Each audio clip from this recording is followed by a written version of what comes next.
Ceux qui vivaient à la Mecque ne payaient aucun loyer.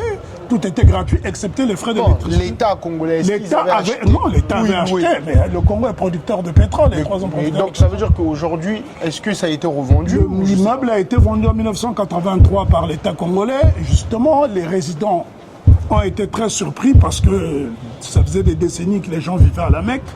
Et personne ne pouvait imaginer un jour que cet immeuble, l'État allait le vendre. Officiellement, l'immeuble a été vendu en 1983.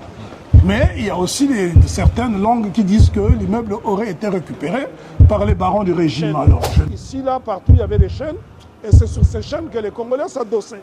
On s'adossait ici. Mais quand ils s'adossaient, et ils tendaient leurs pieds pour qu'on voie leurs chaussures. Alors imagine-toi, quand j'étais Congolais, tu débarquais du pays. Tu n'avais pas une paire de Weston, tu étais complexé, tu étais obligé de faire le détour. Normalement, Weston, ils doivent nous payer des dividendes parce que... C'est ce que je te dis, que malheureusement, les Congolais ont fait la publicité des marques qui ne leur ont pas rapporté de l'argent. Bonjour les amis, bienvenue dans ce nouveau format de vidéo encore une fois. Aujourd'hui, on visite les endroits emblématiques des Congolais avec Monsieur Lasconi. Dites-moi dans les commentaires si vous avez vraiment aimé ce concept. Bonjour Monsieur Lasconi. Bonjour Franck, comment vas-tu? Si tu vas bien, je vais aussi bien. Ben, tant mieux. Il y a 3 mois, nous avons eu une entrevue à Paris. Oui. Et je t'avais promis qu'à mon retour dans l'Hexagone, nous allons faire la suite. Okay. Comme il fait beau, ben, profitons-en pour faire la visite de quelques lieux emblématiques de la communauté congolaise, puisque tu m'avais reproché dans la précédente entrevue que je ne parlais pas assez du Congo. C'est peut-être le moment de se rattraper. Bien sûr. Et beaucoup de gens, ça leur a fait plaisir. Et on te remercie encore pour ça parce que nous, on est toujours dans ce cadre de la transmission.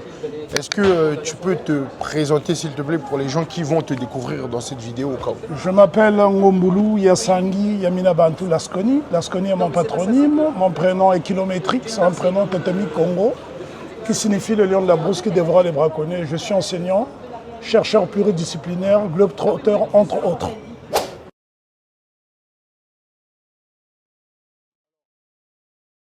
Où sommes-nous aujourd'hui? Nous sommes au 20 de la rue Béranger, dans le 3e arrondissement de Paris. Ok. Cet immeuble était une ancienne propriété de l'État congolais qui a été acquis par le président Philibert Yulu, père de l'indépendance du Congo, pour héberger les étudiants et stagiaires congolais en France. Ça s'appelait la MEC, la Maison des étudiants congolais. Alors la première MEC était située dans le 13e arrondissement, elle a été achetée dans les années 60, au début, tout début de l'année de l'indépendance, en 1960, je n'étais pas encore né, mais la MEC la plus connue, c'était celle-ci parce que la première s'est révélée trop petite, donc l'État congolais a dû la vendre pour racheter cet immeuble au début des années 70 et c'était le lieu où on trouvait la communauté congolaise. C'était vraiment l'un des lieux emblématiques de la communauté congolaise, un lieu de socialisation, un lieu de vie communautaire. Quand on débarquait du pays, qu'on voulait rencontrer un parent ou quelqu'un, ben, il y avait de fortes chances de le retrouver ici, parce que c'est là où les Congolais se retrouvaient. Et donc, dans cette Mecque vivaient un peu plus d'une centaine de résidents congolais, qui pour la plupart étaient célibataires. Je ne me souviens pas qu'il y ait eu beaucoup de couples, j'en connaissais au grand maximum 4. Alors ici au rez-de-chaussée vivait le doyen Joff.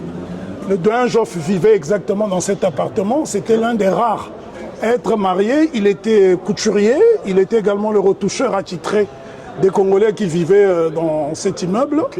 Et juste derrière, il y avait les 4 passages. C'était un appartement qui était réservé officieusement à ceux qui venaient d'arriver, que les Congolais surnommaient Vénat. Donc quand on parlait de... Oui, on disait c'était un Vénat, pour dire qu'il vient à peine d'arriver, quoi. Donc on en parlait un peu avec des dédains. Mais bon, c'était bon enfant, c'était une ambiance bon enfant. Donc les 4 passages, quand tu n'étais pas encore établi à la Mecque, c'est là où tu débarquais. Tu passais tes premières nuits, le temps de t'accommoder, tu finissais par trouver un appartement parce qu'il y avait une rotation. Les gens partaient, revenaient, donc ceux qui partaient cédaient la place à des amis intimes ou à des parents. Voilà un peu ce qui s'est passé ici.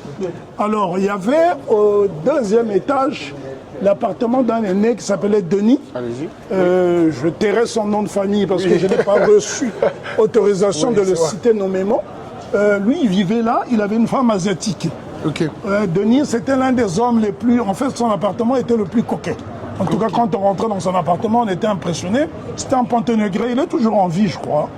Ça me gêne même de parler de lui au passé, il est toujours en vie. Donc Denis vivait au deuxième. Et il y avait... Non, oui, au deuxième, il y avait également le doyen Mab, qui n'est plus de ce monde, qu'on appelait Mabonzo. Lui était vivant en couple avec une femme togolaise.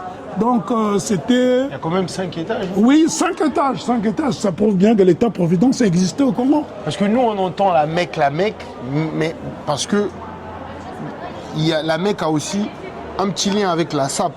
Absolument, c'est l'un des lieux emblématiques de la SAP. Ok. Justement, parce que quand on parle de la SAP a commencé au Congo depuis l'époque coloniale. Oui. Parce que, comme je l'expliquais tantôt,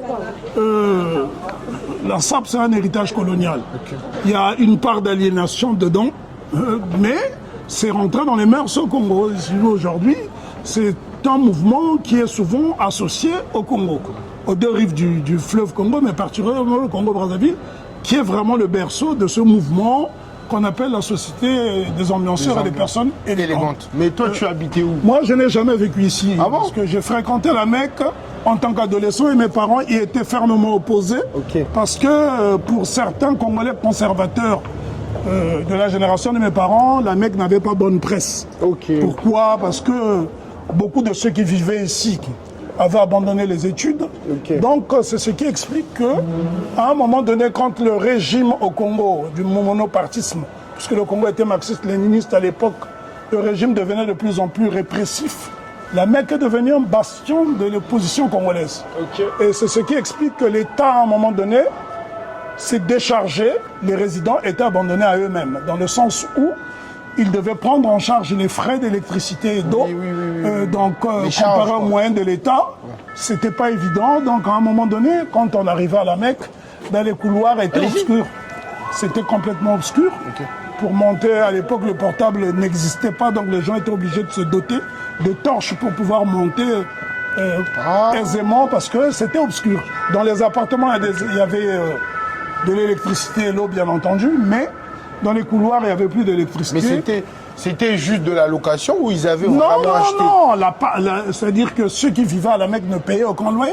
Tout était gratuit, excepté les frais d'électricité. L'État congolais, l'État avait acheté? Non, l'État avait acheté, mais le Congo est producteur de pétrole. Donc ça veut dire qu'aujourd'hui, est-ce que ça a été revendu? L'immeuble a été vendu en 1983 par l'État congolais. Et justement, les résidents ont été très surpris parce que ça faisait des décennies que les gens vivaient à la Mecque. Okay. Et personne ne pouvait imaginer un jour que cet immeuble, l'État allait le vendre. Okay. Officiellement, l'immeuble a été vendu en 1983, mais il y a aussi certaines langues qui disent que l'immeuble aurait été récupéré par les barons du régime. Alors, je ne sais pas qui exactement l'a vendu, mais ce qui est sûr, en 1983, donc il y a 43 ans de cela, les résidents étaient obligés d'évacuer les lieux. Mais ça ne s'est pas fait dans la violence, parce que la rumeur de la fermeture de la Mecque devenait de plus en plus persistante. Donc beaucoup de Congolais ont pris leurs précautions, cherchant d'autres lieux d'hébergement. C'était l'été 1983. Donc moi, j'étais l'un des plus jeunes à fréquenter la Mecque, pour ne pas dire le plus jeune. J'avais entre 13 et 14 ans. Okay. C'était un lieu où il y avait des adultes, mais quand je dis des adultes, ils n'étaient pas non plus vieux. Les plus vieux qui vivaient à la Mecque n'avaient pas 40 ans. C'était entre 20 ans et 40 ans. Donc c'était vraiment un lieu où il y avait beaucoup de jeunes, des gens qui sont venus se chercher en France. Mais il y a des gens qui disent que c'était aussi un endroit, à un certain moment, c'est devenu un endroit de débauche. Débauche, non. Ça serait exagéré. Je suis un témoin oculaire. J'ai fréquenté la Mecque pendant mon adolescence. Il y a eu beaucoup d'anciens étudiants à qui on avait coupé les bourses. Donc il fallait bien que ces gens-là se débrouillent. Oui, Qu'appelle-t-on débauche? Du moment où les gens se réveillent le matin pour aller travailler, on ne peut pas parler de débauche. Non, il y avait quelques brebis galeuses, oui, des gens qui faisaient des petits trafics, mais ce n'était pas grave, parce que autrement, la Mecque aurait été fermée bien plus tôt. Il y avait des comportements, il y a des choses, comme on dit en français, qui n'étaient pas très catholiques, mais rien de bien grave. Mais je peux vous assurer que Moi, j'ai fréquenté la Mecque pendant toute mon adolescence jusqu'à sa fermeture. En 1983, d'ailleurs, une anecdote, je n'osais pas le dire à mes parents qui étaient vraiment opposés à ce que je vienne à la Mecque. Parce que dans le milieu congolais, quand ça fume un peu, ça passe mal. Je viens d'une famille où les gens ne fument pas, ne boivent pas. Pas pour des raisons religieuses, hein, mais... c'est une conviction. Oui, donc du coup, lorsque je fréquente la Mecque, il y avait des réticences. Mais la vérité est qu'il y avait un aîné qui vivait au rez-de-chaussée qui s'appelait Léonard, et c'est lui d'ailleurs qui bénévolement nettoyait la Mecque le dimanche. C'est lui qui a initié cette action que de nettoyer la Mecque, qui faisait le ménage, c'est lui qui sortait les poubelles le dimanche. Ben, c'était un ancien étudiant, quelqu'un qui était très brillant en mathématiques. Comme j'avais des lacunes en mathématiques, je venais régulièrement le voir pour m'aider à faire mes devoirs quand j'avais des difficultés. Donc il y a eu des anciens étudiants, des gens au bout d'un moment qui n'avaient plus de bourse. Déjà la bourse n'était pas assez importante, nous étions en francs. La bourse en francs français, ça ne devait pas dépasser les 1000 francs, 1000 francs français qui équivaut à peu près à 150 €. Mais à l'époque, il faut comprendre que le SMIC était à peine à 1200 francs. Donc il y avait à la Mecque des salariés, des chômeurs, et à un moment donné, ironiquement, les gens vont appeler la Mecque la MAC. Non pas la maison des étudiants congolais, mais la maison des aventuriers congolais. Pourquoi? Parce que, effectivement, beaucoup de jeunes qui venaient ici ont intégré ce mouvement de la SAP, qui était souvent assimilé à de la débauche. Mais en vérité, être coquin, je ne vois pas quel mal y a-t-il. Il y avait certainement des gens qui se comportaient mal, mais rien de bien grave. En tout cas, je ne me rappelle pas qu'il y ait eu de scandale particulier. Mais si on doit retenir une chose de la Mecque, selon toi? Je dirais plutôt que la Mecque, c'était une solidarité. Une certaine solidarité, rappelant qu'à la Mecque, il y avait des gens de toute origine ethnique qui vivaient ici, exclusivement des Congolais. Et ce qui est curieux, c'est que les 4 Congolais, à ma connaissance, hein, à l'époque où j'ai fréquenté la Mecque, qui étaient en couple, étaient tous avec des femmes non congolaises. Parce qu'à l'époque, il faut dire aussi qu'il n'y avait pas beaucoup de Congolais. La communauté congolaise n'était pas très grande. Hein. On ne dépassait pas les 10 000 Congolais en France, dans toute la France. Donc c'était un noyau où on retrouvait des gens de toute profession. Et c'était vraiment une très bonne ambiance. Alors la seule fausse note, c'est que comme beaucoup d'Africains, les gens écoutaient la musique très fort. Et ça dérangeait le voisinage.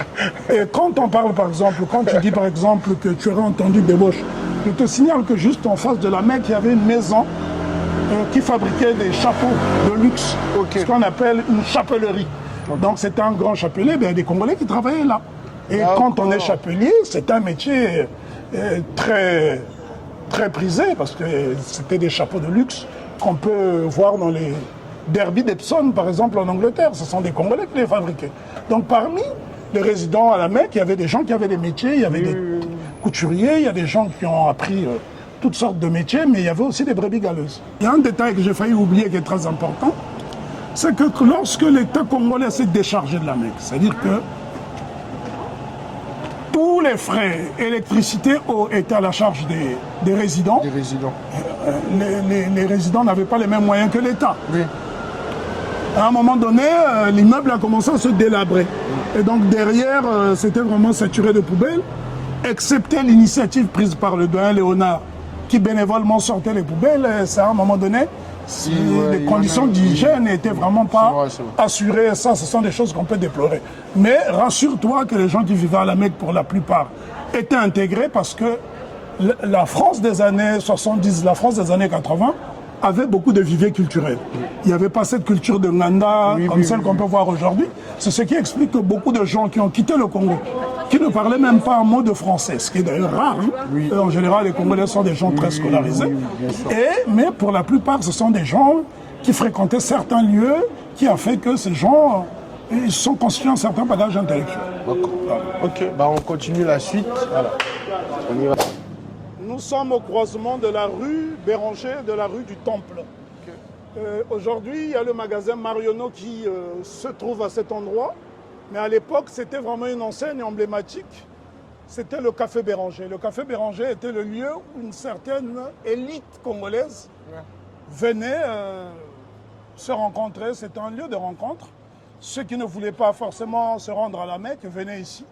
Et la plupart des icônes de la SAP, ce qu'on peut considérer comme les figures emblématiques de la SAP, se rencontrent ici. Des hommes comme Bej Mazuka, Jack Moulele, Alain Onongando, Christian Lubakuki, mieux connu sous le nom de l'enfant mystère, qui est le véritable... Que papa m'a chanté. Oui, c'est vraiment le parrain du mouvement de la SAP. Ce n'est pas lui qui est à l'origine, mais le mot SAP, c'est lui qui l'a collé à ce mouvement-là. Donc, il fréquentait ce lieu, les Médard Samba, les Blaise Pianco, de tous, la plupart sont décédés. Hein. L'un des rares survivants, c'est le doyen Blaise. Et à l'époque, quand tu es adolescent, tu débarques là, tu vois des Congolais tirés à 4 épingles, c'était vraiment impressionnant. Mais tu n'as pas oublié certains noms, parce que si certains tombent sur la vidéo, peut-être qu'ils peuvent dire... Non, c'était des aînés que j'ai connus, oui, ce sont des aînés que j'ai connus, mais malheureusement, la plupart sont décédés. Oui, voilà, je les déplore, et ils sont morts jeunes, hein, pour la plupart. Ceux qui sont morts les plus vieux avaient 60 ans, mais il y en a qui sont morts récemment, il y a à peine 2-3 ans. Mais ils étaient ici. Mais ici, tu as dit que c'était le café Béranger. C'est le café Béranger. Mais est-ce qu'on prenait de l'alcool? Bien sûr qu'on prenait de l'alcool. Dans un café, on vend de l'alcool, on vend toutes sortes de boissons. Donc les gens étaient là, mais il faut aussi souligner, tu fais bien de me poser la question, contrairement à la culture de Nganda où les gens boivent comme des tonneaux, à l'époque, les gens buvaient quand même modérément parce que dans un café, tu ne peux pas te permettre de boire une certaine quantité. Et ils étaient propres sur eux, donc ils ne voulaient pas se salir. Ben, je pense que c'est un héritage que nous autres avons gardé, en tout cas les gens de ma génération. Nous avons hérité de ça de nos aînés, prendre toujours soin de soi, soigner sa présentation. C'était très important dans la communauté congolaise. Ça le reste encore aujourd'hui, hein, parce que dans la communauté congolaise, que ce soit en France ou ailleurs, quand tu n'as pas une certaine présentation, il est difficile de te coltiner une belle demoiselle. C'est vrai. Donc, c'est la raison pour laquelle les gens peuvent se dire, mais pourquoi ils sont toujours tirés à 4 épingles? C'est une habitude que nous avons gardée depuis notre pays. C'est devenu une culture. Voilà, donc les gens étaient là, il y avait une sorte de compétition de coquetterie qui était le plus coquet. Et les gens étaient toujours bien coiffés, ça c'était très important. Et c'était impressionnant. Moi, j'étais adolescent, hein. J'avais maximum 14 ans. Et quand je les voyais, j'avais envie de les ressembler. C'est pour ça qu'aujourd'hui, nous aussi, on a envie de vous ressembler. Oui, mais il ne faut pas tout prendre. Tu vois, l'avantage de ces aînés, là où l'une des raisons qui suscite mon admiration envers eux, c'est qu'ils me disaient toujours en lingala, petit, landa beaucoup, qui signifie petit, va à l'école. Ne fais pas comme nous qui avons arrêté. Beaucoup, c'est le livre. C'est le livre, mais quand on dit en lingala, petit, landa beaucoup, ça signifie petit, va à l'école. C'était une façon de nous encourager à aller à l'école. Bon, il faut dire que j'étais le plus jeune. 13-14 ans, il n'y avait pas de gamins de cet âge-là. Mais à 13-14 ans, tu sais quoi ici? C'est ce qu'on appelle une certaine vie précoce. Moi, ces gens-là ont suscité mon admiration. C'est des gens à qui je voulais ressembler. Non pas intellectuellement, mais leur allure, leur façon d'être, leur bonhomie m'inspirait. Et je voulais vraiment leur ressembler. Et je trouve qu'ils s'exprimaient bien aussi à cette Non seulement ils s'exprimaient bien, mais c'est ce que je t'ai dit tout à l'heure, qu'en France, il y avait beaucoup de viviers culturels. Les gens fréquentaient les cafés, et quand tu fréquentes les cafés, ce sont des lieux de socialisation où tu rencontres des gens de différentes origines, et bien forcément, tu es obligé de t'exprimer en français. Donc, ce qui explique que les gens étaient obligés de s'exprimer dans la langue du pays d'adoption. Cela ne veut pas dire que les gens ne s'exprimaient pas en lingala, en lari ou en d'autres langues, mais en tout cas, la langue que les gens utilisaient, c'était le français. Le français. Voilà. Avant de monter dans la rue Mélé, il y a un autre lieu qui est très important, c'est juste en face. C'est ici que vous voyez Five Guys, cette enseigne-là. À l'époque, l'enseigne qui était là, c'était l'une des enseignes les plus populaires de France. C'était le magasin Tati avec ses couleurs bleu-rouge. Et la maison mère se trouvait à Barbès, mais le deuxième grand magasin Tati se trouvait ici. Et beaucoup de gens venaient faire leurs courses ici, venant d'Afrique, parce que c'était les plus bas prix. En parlant de Tati, moi j'ai remarqué un truc. La plupart des décès des femmes, on achetait souvent les robes pour les enterrer à Tati. Absolument, mais même certains, ceux qui n'avaient pas les moyens, achetaient aussi leurs robes de mariage dedans. Mais je peux t'assurer que oser venir, il est important qu'on aille voir ce lieu. Il est très important de venir. Je suis un peu nostalgique de cette époque. Tu réveilles en moi des vieux souvenirs d'enfance parce que c'est une histoire que nous n'avons pas pensé consigner à l'époque parce que nous pensions que ça allait être éternel. Mais en vérité, personne n'a pensé vraiment filmer ces moments. Et on n'a pas beaucoup d'archives, excepté une émission qui a été diffusée au milieu des années 80, je crois que c'était en 84, qui s'appelait La France Noire. C'était la chaîne de télévision, la deuxième chaîne de télévision française qu'il avait diffusée à l'époque. C'est là où on peut voir la Mecque. Mais les gens à l'époque n'avaient pas de caméscope, les gens n'avaient pas d'appareil photo, donc personne vraiment n'a archivé ces moments. Parce que ce sont des moments très importants dans la vie d'une nation, dans la vie d'une diaspora. Et donc c'est à cet endroit qu'il y avait des chaînes. Ici, là, partout, il y avait des chaînes. Et c'est sur ces chaînes que les Congolais s'adossaient. On venait, on s'adossait ici. Mais quand ils s'adossaient, et ils tendaient leurs pieds pour qu'on voie leurs chaussures. Alors imagine-toi, quand j'étais Congolais, tu débarquais du pays, tu n'avais pas une paire de Weston, tu étais complexé, tu étais obligé de faire le détour. Normalement, ils doivent nous payer des dividendes parce que... C'est ce que je te dis, que malheureusement, les Congolais ont fait la publicité des marques qui ne leur ont pas rapporté de l'argent. C'est un peu ce que je... Et en fait, par rapport à cet engouement du mouvement de la SAP, beaucoup de Congolais auraient dû créer des marques de chaussures, parce qu'aujourd'hui, il y a des boutiers congolais, même au Congo. Et on aurait pu en profiter du mouvement de la SAP pour promouvoir nos propres marques. Ça n'a pas été le cas.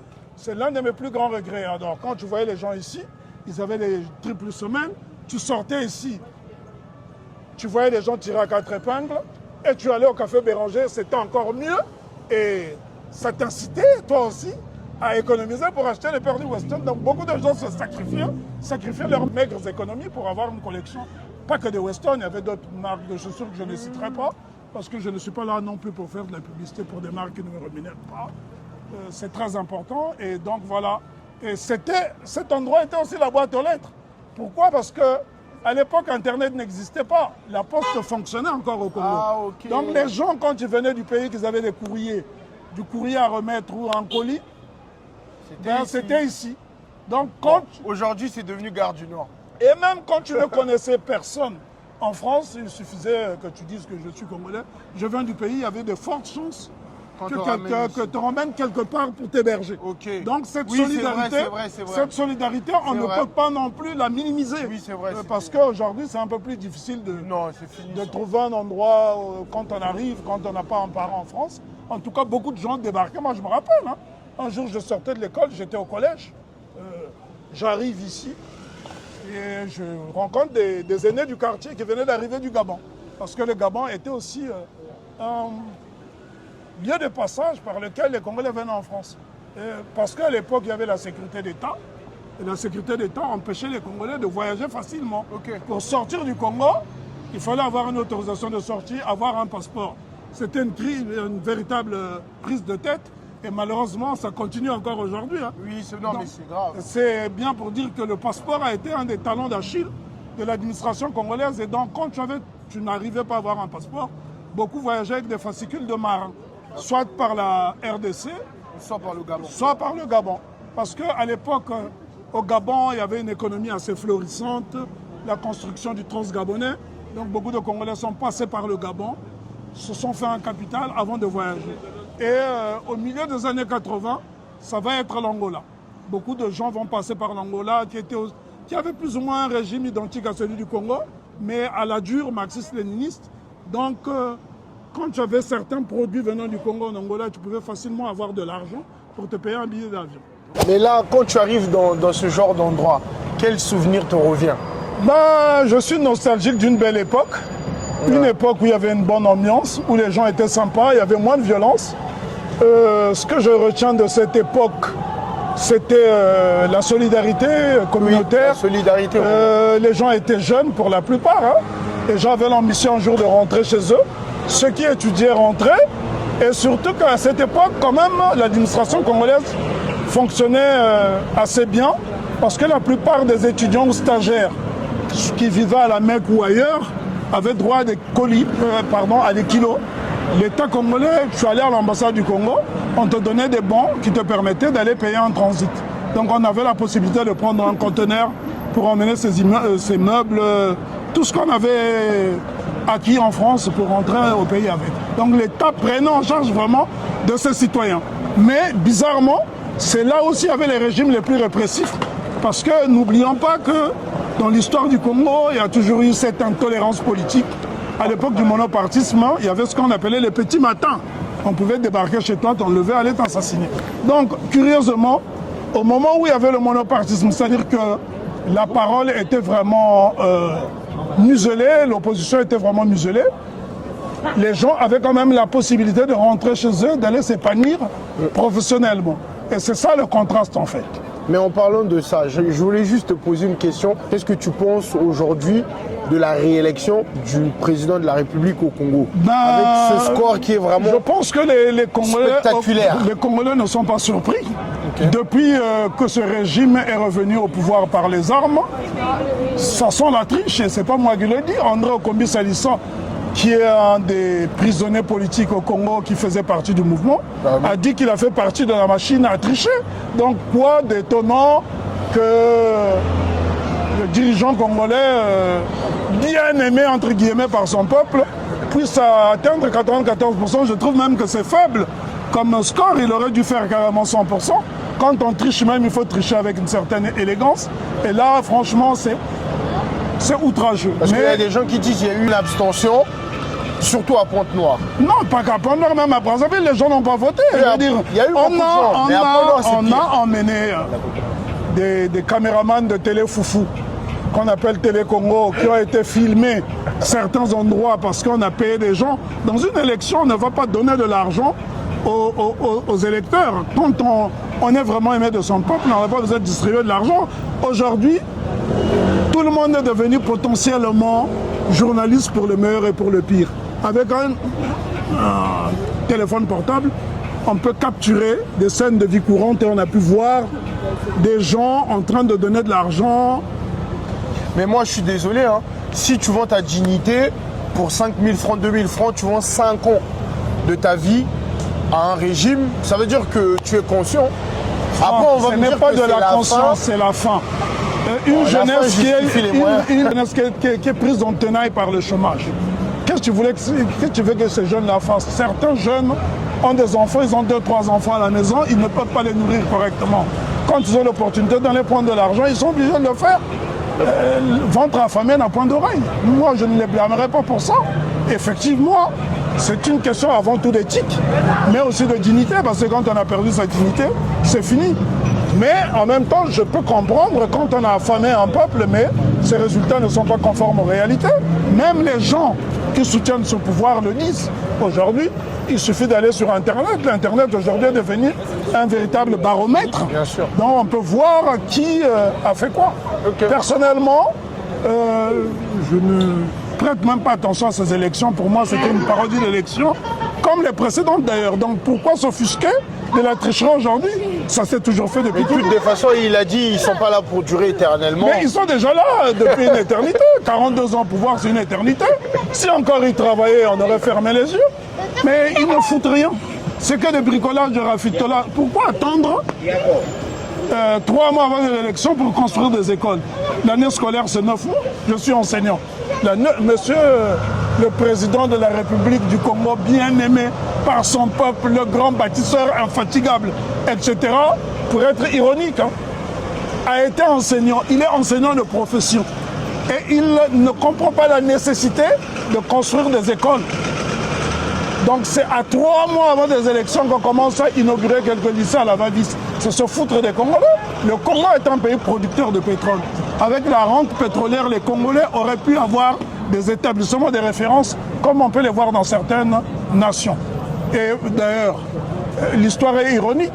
On nous a vanté les grands chantiers, les grands travaux, 12 hôpitaux, chaque région dotée d'un grand hôpital. Eh bien, ironie de l'histoire, c'est que les évacuations sanitaires des dignitaires se poursuivent. Donc, c'est bien pour dire que tout ça, c'est du pipeau. Et je ne m'attarderai pas sur l'élection présidentielle au Congo parce que tout le monde sait que c'est une parodie.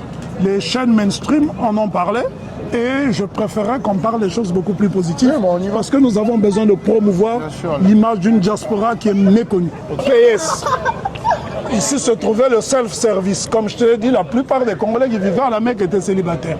Donc c'était leur réfectoire, c'était un self-service que les Congolais appelaient communément self. c'est ici que les gens venaient manger. Et la plupart mangeaient le même repas, hein, souvent parce qu'il coûtait à peine 13 francs. C'était un poulet frites sauce poivre.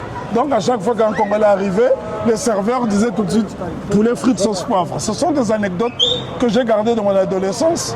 Et vraiment, c'est une diaspora qui mériterait d'être étudiée. Il faut faire une étude clinique sur cette diaspora qui s'est distinguée par sa débrouillardise. Donc les gens ont essayé de s'inventer des moyens de survie. Et à un moment donné où ils étaient brimés, comme je te l'ai dit, la plupart des résidents de la Mecque étaient opposés au régime en place, donc ils ont été marginalisés. Beaucoup, quand ils rentraient, on leur confisquait leur passeport et ils étaient obligés de braver les profondeurs du fleuve Congo pour pouvoir voyager par Kinshasa. Donc ce sont des choses quand même, des tristes souvenirs. Et beaucoup de Congolais ont perdu leur vie parce qu'ils sont noyés dans le fleuve Congo. Donc des Congolais qui vivaient à la Mecque, quand ils arrivaient au Congo, parfois ils étaient affichés opposants, on leur confisquait leur passeport et ils étaient obligés de trouver des moyens pour sortir. Quand tu as laissé ta famille loin, tu dois te battre pour repartir à l'endroit où tu as laissé ta famille. Où sommes-nous? Alors Franck, ici nous sommes devant le théâtre de la République. Le théâtre de la République était une ancienne salle de jeu. Salle de jeu, oui, il y avait des jeux de hasard, probablement des machines en sous. Comme un casino? Oui, comme un casino, mais ça s'appelait une salle de jeu. Beaucoup de Congolais venaient ici pour tenter leur chance. Malheureusement pour moi, je ne suis jamais rentré dedans parce que c'était interdit au moins de 18 ans. Et au moment où je suis devenu majeur, la salle de jeu avait fermé. Donc je ne pourrais pas témoigner de ce qui se passait à l'intérieur, mais beaucoup de mes compatriotes venaient ici, les aînés venaient ici. Il y avait des machines en dessous, donc beaucoup venaient tenter leur chance ici. Et malheureusement pour moi, c'était interdit au moins de 18 ans, j'avais entre 13 et 14 ans, j'étais collégien, donc je ne pouvais pas rentrer dans la salle. Et juste à côté, il y avait le deuxième flunch. C'est l'équivalent du café Béranger, parce qu'il y a toujours eu cette dualité entre les Congolais. Les jeunes Congolais, ce qu'on appelait pour la plupart des venants, s'arrêtaient aux chaînes. Et les icônes, les doyens que je t'ai cités. Non, on ne peut pas rester avec eux. Ils vont venir. C'est pas qu'on ne peut pas rester avec eux. Il y avait une fraternité, mais ils voulaient quand même se démarquer. Par rapport à l'âge, non, pas l'âge. Par rapport à l'ancienneté. L'ancienneté, voilà. Pour montrer qu'ils étaient des doyens. Eux, ils étaient au café Béranger, mais il n'était pas interdit à ceux qui venaient d'arriver d'y aller. Et ceux qui n'avaient pas les moyens se resteraient au self-service en bas. Et les doyens se resteraient dans le self-service qui est juste en face. Donc voilà. C'est ici qu'ils étaient. Donc là, les plats étaient un peu plus chers. Donc ça montrait qu'ils étaient anciens, qu'ils avaient les moyens. C'était une sorte de snobisme, mais en même temps, c'était un endroit stratégique. Pourquoi? Parce que nous sommes sur le boulevard Saint-Martin. Et le boulevard Saint-Martin t'emmène directement au grand boulevard qui, à l'époque, s'appelait le métro rue Montmartre. Et juste avant, vous avez le métro Bonne Nouvelle. C'est là où se trouvait le Rex Club. Et c'est vraiment l'endroit, quand on parle de la SAP, on ne peut pas ignorer le Rep Club. Donc quand les gens se resteraient ici, les aînés, beaucoup de gens qui étaient tirés à 4 épingles testaient leur jatance ici. Voilà, ils s'exerçaient et beaucoup même marchaient. Ils marchaient, ils défilaient pour tester leur démarche et qu'on appelle jatancé. La dernière fois, Franck, je te disais que il y a quand même eu des Congolais qui ont pris des initiatives, qui avaient leur magasin ici. Dans la rue Mélé, la rue Mélé faisait partie du chantier. Je ne sais pas si le chantier existe toujours. Ce quartier s'appelait communément le chantier. Ça va de République jusqu'à Métro Sentier, sur la ligne 3 du métro. Et les Congolais, dans cette rue, il y avait des Congolais qui avaient 2 boutiques. 2 frères, Aimé et Serge, à qui je compte rendre hommage. Ils ont leur boutique ici qu'on appelait Gianni Umberto. Et le passager Umberto, je ne sais pas s'ils ont breveté l'enseigne, mais c'est bien ultérieur à la période de la Mecque. C'est les années 90, parce que la Mecque a fermé en 83. Donc, au milieu des années 90, il y a eu des Congolais qui ont eu des boutiques ici. Donc, et je pense, si ma mémoire ne me fait pas défaut, il y a encore des Congolais qui ont des boutiques dans ce quartier. Donc, il y a eu des initiatives qui ont été prises. Mais tu sais, quand une diaspora n'est pas épaulé par Son gouvernement. son gouvernement, il est difficile que cette diaspora prospère. La plupart des diasporas qui prospèrent ont souvent une arrière-base. Et nous, notre arrière-base nous combat. C'est ça le problème, parce que le régime en place au Congo, ceux qui, en tout cas les barons du régime, considèrent parfois les gens de la diaspora comme des adversaires, alors que ces gens pourraient davantage booster l'économie congolaise. Et malheureusement... Comme dans les pays voisins. Je vois bien que... En RDC, c'est la diaspora. Les Maliens ont des banques. Les Sénégalais. Les Ghanéens ont des banques. Tu vas à la City of London, tu trouveras une banque commerciale nigériane, ougandaise. Une banque malienne, moi j'ai vu aussi. Voilà, donc je ne sais pas s'il y a une banque malienne à Londres. Non, ici en France, oui. Mais donc, c'est pour dire que ces Congolais, on aurait pu les aider parce qu'ils ont quand même embauché des Congolais. Ils ont essayé de tenir du mieux qu'ils ont pu. Ils ont même ouvert une franchise au Congo. Donc, parmi ceux-là, on pourrait aussi citer la marque Connivence du monsieur Bachelor, qui a aussi essayé de se battre. J'aimerais bien faire une vidéo. À un moment donné, il avait même 2 boutiques. Une à Châteaurouge, une autre vers la marque Colincourt. Donc, ce sont des initiatives qu'on aurait pu aider, on aurait pu soutenir ces gens-là en leur donnant un certain crédit, parce que la production du textile nécessite beaucoup de moyens. Et malheureusement... voilà quoi, on en parle au passé et cela m'attriste énormément. Donc aujourd'hui, il ne faut pas s'étonner que la diaspora congolaise ne soit pas aussi dynamique, mais tout de même, on pourrait tirer le chapeau aux Congolais qui sont dans l'enseignement, dont je fais partie. Oui. Nous sommes très nombreux à enseigner et ça, ce n'est pas rien. Aussi, les littéraires, parce que le Congo est un pays de littéraires, et on aurait voulu qu'on ait beaucoup plus de scientifiques. Et en tant qu'enseignant, je fais de mon mieux pour orienter les jeunes compatriotes vers certaines filières. Et aussi, nous, les jeunes qui viennent vers vous pour vulgariser le mouvement, le bon mouvement. C'est important, mais si j'ai pris le temps, parce que là, je suis en tournée. J'ai une tournée sur la Côte d'Azur, à Monaco et en Slovénie. J'ai pris le temps aujourd'hui, je me suis dit, bon, c'est un dimanche, je vais essayer de voir le fiston pour essayer de lui transmettre ses vieux souvenirs parce que je venais ici, je connais, hein, mais je ne savais pas que la Mecque c'était non, juste la Mecque là. était juste à côté, c'est le prolongement en fait. La rue Mêlée, le prolongement de la rue Béranger.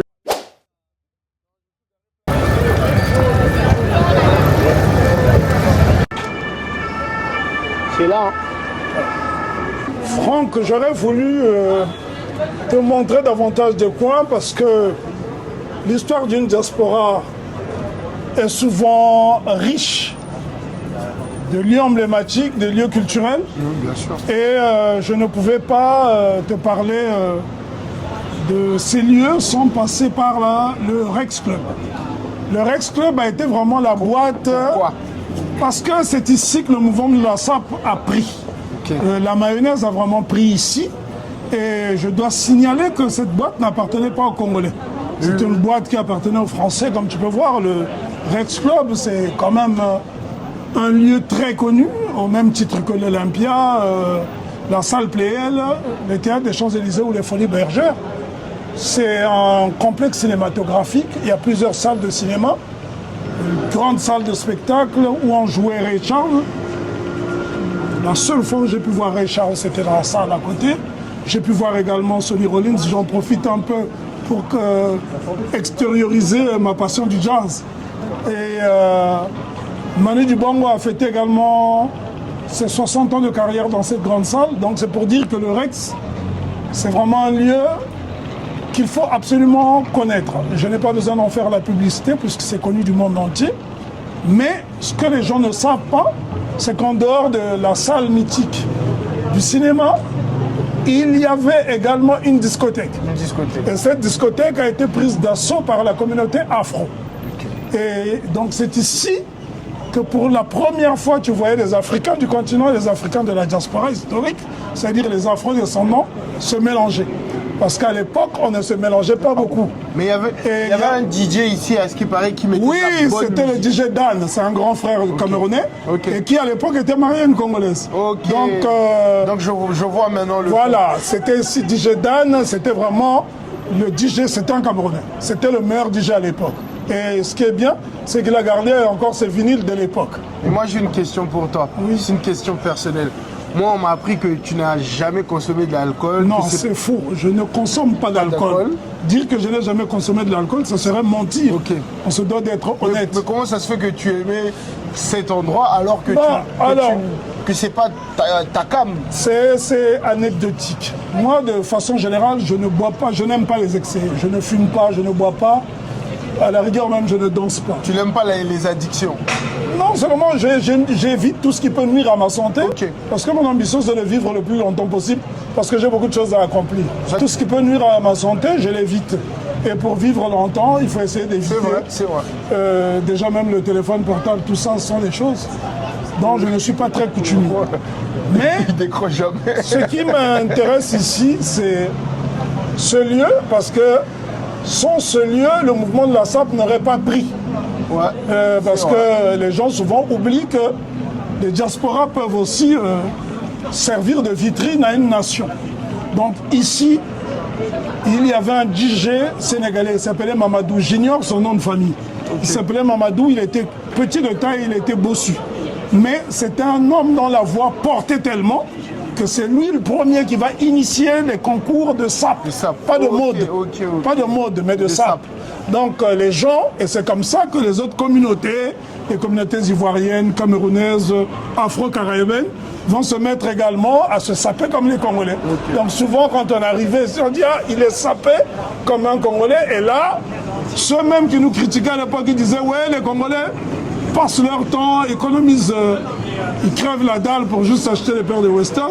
Eux-mêmes vont se mettre à porter les mêmes chaussures de Western. Et donc on pouvait leur rendre la politesse en leur disant finalement vous aussi, vous ne mangez pas assez à votre faim pour pouvoir économiser. Donc c'est ici que des hommes comme Joe Ballard se sont fait un nom. Alors, Joe Ballard, qui est mon aîné, qui est un grand frère, qui me connaît depuis que je suis gamin, s'est vraiment fait connaître ici parce que lui, il travaillait pas loin. Je pense qu'il vivait à l'époque dans le 16e métro Exelmance. Ils étaient deux. Il y avait Joe Ballard et il y avait Dr Liman qui aujourd'hui vit au Sénégal. Je pense que j'ai vu une vidéo, Voilà. il y avait deux monsieur, Joe Ballard et un autre monsieur. Ouais, Dr Liman était un Congolais également de Brazzaville, qui était chanteur à la fois, il faisait de la musique. Et lui, Joe Ballard, venait régulièrement parce qu'il travaillait dans leur zone. Joe Ballard travaillait dans un magasin qui s'appelait Ambrosio, dont il était l'ambassadeur. Et c'est lui qui a fait connaître, et je crois que Ambrosio a eu à sponsoriser les soirées de SAP ici. C'était pas forcément la marque que les Congolais aimaient porter, mais disons que ça a contribué à ce mouvement. Et donc, c'est la diatonce qui se passait ici. Alors, il y a beaucoup de personnes qui ont participé à ce mouvement, hein, ceux qui étaient proches de ma génération, comme les Aluré Miela, qui malheureusement n'est plus de ce monde. Il est décédé il y a quelques années. Donc, c'est ici que le mouvement a vraiment pris de l'ampleur et c'est pour la première fois que Afro-Caribéens et Africains du continent ont commencé à se mélanger. Donc, ce mouvement de la SAP, tout le monde, plus ou moins, y a contribué. Et je dois aussi rendre hommage à nos frères et sœurs ivoiriens. Pourquoi? Parce que les Ivoiriens étaient l'une des premières diasporas d'Afrique dite francophone à venir nombreux ici. Et par la suite, ceux qui vont prendre la relève, qui vont lancer d'autres discothèques comme le Titan Club, l'Elysée, etc. Ce qui est très important ici, c'est qu'il y avait également un Congolais dont j'étais très proche. Je crois qu'on avait été à l'école primaire ensemble, mais il était un peu plus vieux que moi, au moins de 2-3 ans, qui s'appelait Mathématiques. Et lui, c'était vraiment le frimeur par excellence. Malheureusement, il est mort dans les années 90, hein, il est mort il y a environ 35 ans. Et c'est eux vraiment qui ont fait, à l'époque, si tu ne venais pas au Rex, c'était the place to be. C'est que tu étais un ringard. Alors, là, encore une fois, nous sommes au début des années 80. Je n'avais pas l'âge pour pouvoir entrer dans la discothèque. J'étais à quelques années de ma majorité. Donc, qu'est-ce qu'on faisait? Comme on était tous à l'école, on utilisait notre carte d'identité scolaire, à ne pas confondre avec la carte scolaire. La carte d'identité scolaire, c'était, je ne sais pas si ça existe encore, qu'on donnait aux collégiens, aux lycéens, C'était comme une pièce d'identité, mais c'était établi par le proviseur. Et vous falsifiez l'âge. Et on utilisait un produit qu'on appelait Manicol pour effacer le dernier chiffre de la date de naissance pour pouvoir rentrer. Bon, il y avait un costaud qui était là, un colosse. Je crois qu'il était guadeloupéen ou martiniquais qui était là. Un gars impressionnant, hein, il devait faire. Donc il te fusillait du regard, il te regardait, il se disait non, toi tu n'es pas majeur, retourne. Et c'était frustrant sur nous. Mais au moins une fois sur trois, nous réussissons quand même à passer entre les mailles du filet. Et là, j'ai les photos, j'ai pu garder mes photos du Rex parce qu'il y avait un photographe officiel qui était un Camerounais, qui faisait des photos et à la fin, c'était des Polaroids qui vendaient ces photos. Et c'est comme ça que nous avons pu au moins immortaliser ces moments. Mais je dois avouer que l'époque où moi j'ai fréquenté le Rex, j'étais mineur, je n'avais pas le droit, mais comme c'était the place to be, il fallait être là. Je dois rappeler une chose. À cette époque, Marvin Gaye, le grand Marvin Gaye qui deviendra la star interplanétaire, vivait à l'époque à Ostende en Belgique. Donc il venait de temps en temps à Paris et il est venu ici au Rex. Mais qui aurait su qu'un jour, il allait exploser avec son titre Sexual Healing parce que Marvin Gaye vraiment est devenu une icône planétaire quand il interprète l'hymne national américain aux Jeux Olympiques de 1984. Et c'est cette époque où nous fréquentions le Rex, donc c'était il y a 42 ans. Imagine pas, le grand Marvin Gaye vivait à Ostende en Belgique, il fréquentait le Rex Club, il fréquentait également le Black and White qui se trouve Métro Châtelet. C'était pas rien. Il y a eu des gens qui ont eu le réflexe à l'époque d'avoir des appareils jetables qui coûtaient 6 francs. C'est avec ça qu'ils ont pu se faire photographier. Donc ça laisse quand même des traces. Et voilà. Donc les Alpha Blondy, quand ils lancent le brigadier Sabari, eh ben, pour faire la promotion, ils sont venus ici. Et c'est ici que Orlis Mabele a fait ses premiers playbacks. Et après la production de Dans la vie. Voilà, parce que Dans la vie incitait les gens à la débrouillardise de se battre. Voilà. Et c'est comme ça que Orlis a connu son succès. Et c'est à partir d'ici qu'il a lancé son orchestre, Loketo. Ok, voilà.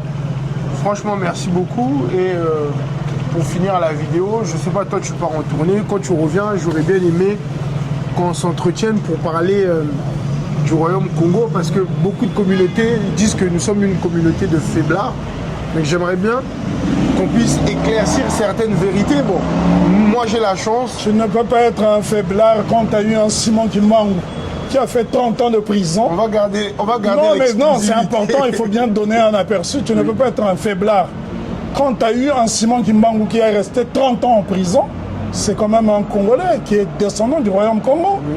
On ne peut pas être un faiblard quand on s'appelle Nsakune Vunda, premier ambassadeur du Royaume Congo. Au Vatican, c'est le seul noir qui a eu une accréditation et dont le reste repose dans la Capella des Battisteros, donc la chapelle des Baptistes, qui est dans l'une des plus grandes basiliques du Vatican qui s'appelle Santa Maria Maggiore. Saint Marie Majeure, c'est à Rome. Donc, nous avons une histoire millénaire. On va en parler. Et pour s'en convaincre, je renverrai les ignorants qui nous traitent qui nous qualifient de faiblards à un ouvrage de référence qui s'intitule How Europe Underdeveloped Africa de Walter Rodney. Et Rodney ne va pas avec le dos de la cuillère. Il affirme sans scier que le royaume de Congo, jusqu'au XVIIIe siècle, avait une industrie métallurgique prospère. Et pour cela, je renvoie encore à ces mêmes ignorants de lire un ouvrage du père Clément, qui était un anthropologue missionnaire à l'époque, qui a écrit Le forgeron en Afrique. Et à partir de là, on pourrait... Mais ça serait bien que tu nous parles de l'histoire. Enfin, le problème est que moi, je suis très mobile, Franck. Oui. Tu es mon fiston. Le fils de mon... Oui, mais je ne passerai pas par la France, malheureusement. Après la Slovénie, je repars à Accra. Oui. Ce que je te suggère... Et tu reviendras toujours? Oui, bien sûr. Même dans un an. Ce qui serait bien que tu viennes à Accra, que je te montre des jeunes diasporas étudiantines congolaises qui est à l'université de Legon, qui est l'une des meilleures d'Afrique. Mais après, on pourrait traverser aller au Burkina, où il y a une des diasporas congolaises les plus dynamiques, qui est constituée essentiellement d'ingénieurs. On va discuter, comme ça je vais prendre pour voir à quel moment tu y es. Comme voilà. Ça, au moins, de toutes les façons, merci beaucoup. C'est moi qui te remercie avec ton ami Ibra, Ibra qui est du Mali, qui est le caméraman, qui montre bien que nous sommes des panafricanistes. Bien sûr. Hein, donc, on peut parler du Congo et celui qui est derrière la caméra est un Malien. Oui, donc, big up aux Maliens. Le Mali qui est un de mes pays de cœur. L'Afrique de l'Ouest. Je devais me remettre le livre Oui. que le frère... Il est dans la voiture. Ben, on va récupérer comme ça. Voilà, on va finir la vidéo avec ça. Voilà. Comme ça, je vais lui envoyer la petite partie. Ok. Au moins, il est sûr que Voilà. Bon, je pense que là, tu as pris des chances. Bon, mon grand frère, comme tu m'as rendu le livre, comme j'étais avec Monsieur Lasconi, donc je lui remets. Tu as un petit mot pour Monsieur Ousmane Badara, que j'appelle affectueusement Alpha Sangra. Je dis à Ousmane, merci. On ne s'est pas encore jamais vu, mais merci d'avoir pensé à moi.